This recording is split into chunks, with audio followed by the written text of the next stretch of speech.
انا هجيب لك مثال. كان عندهم المفروض يوسف ايمن، مدافع يوسف ايمن اكيد انت عارفه كويس. يوسف ايمن ده المفروض ان هو ماشى بنفس الطريقه بتاعت مشارك، ولكن الفرق ايه؟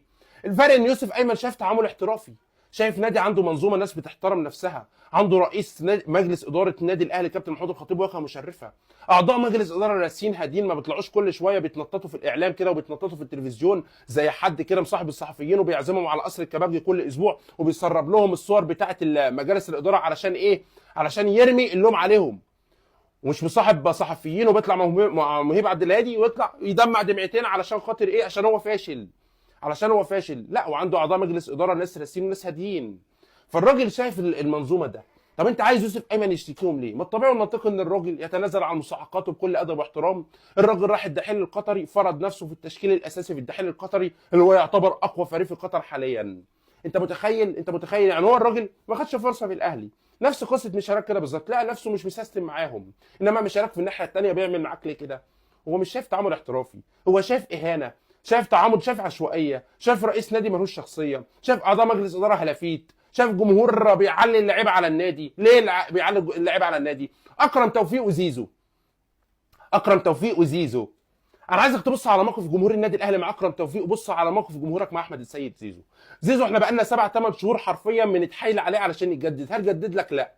هل لما اتحايلت على اشرف بن شرقي عشان يجدد، جدد لك؟ لا.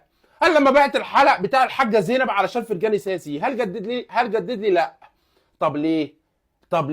طب امام عاشور ابن التالتة يمين على كلامك اللي هو زملكاوي من صغره، لما الاهلي اشر له راح الاهلي ليه؟ ما سالتش نفسك ليه؟ هقول لك انا ليه. لان هو هناك ما بيعليش اللاعب على النادي، عنده النادي فوق الجميع، عنده الاهلي فوق الجميع. احمد السيد زيزو هيمشي وخلي بالك هيروح لهم وهيبقى في الصياح تاني، بس خليك فاكر كويس ان مجلس ادارتنا هو اللي مودينا في داهيه. مجلس ادارتنا هو اللي بيتحجج بمشالاك. طب هل مشالاك هو اللي منعك ان انت تجيب لاعب فلسطيني؟ لا. طب هل مشالاك هو اللي منعك تجيب جناح اجنبي طالما انت بقى يا باشا مشالاك مش عايز يمشي وكان الراجل متمسك؟ طب هل مشالاك ده هو اللي منعك تجيب جناح محلي؟ لا. طب هل مشالاك هو اللي منعك تجيب لاعب مزدوج الجنسيه يعوضك معاه الجنسيه المصريه مع جنسيه اجنبيه بحيث يجي يلعب عندك من غير ما يبقى ياخد مكان اجنبي؟ لا. طب هل مشالاك منعك ان انت تجيب اجنبي تحت السن؟ لا. طب هل مشالاك مثلا هو اللي خلاك تجدد لسيف الدين الجزيري ب 600,000 دولار في الموسم؟ يا راجل ده غزل المحله جايبين بن حموده. بن حموده كان جايب فينا جون من الماتش في الماتش ده. غزل المحله جاب بن حموده بياخد 70,000 دولار، 70,000 دولار في الموسم. الجزيري بياخد 600,000 دولار. بن حموده لحد دلوقتي جايب في الدوري 5 اهداف. سيف الدين الجزيري جايب جون بالعافيه، جون بالصدفه. هل مشارك هو اللي خلاك تجدد سيف الدين الجزيري؟ طبعا لا.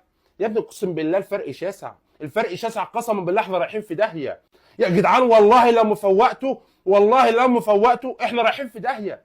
احنا رايحين نفس الصوره الذهنيه اللي بتحصل، ولكن الفرق ايه؟ الفرق ان هناك كان في تهديدات، هنا مفيش تهديدات.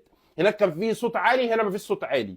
انما نفس الصوره الذهنيه ونفس العشوائيه. يعني اقول لك على حاجه.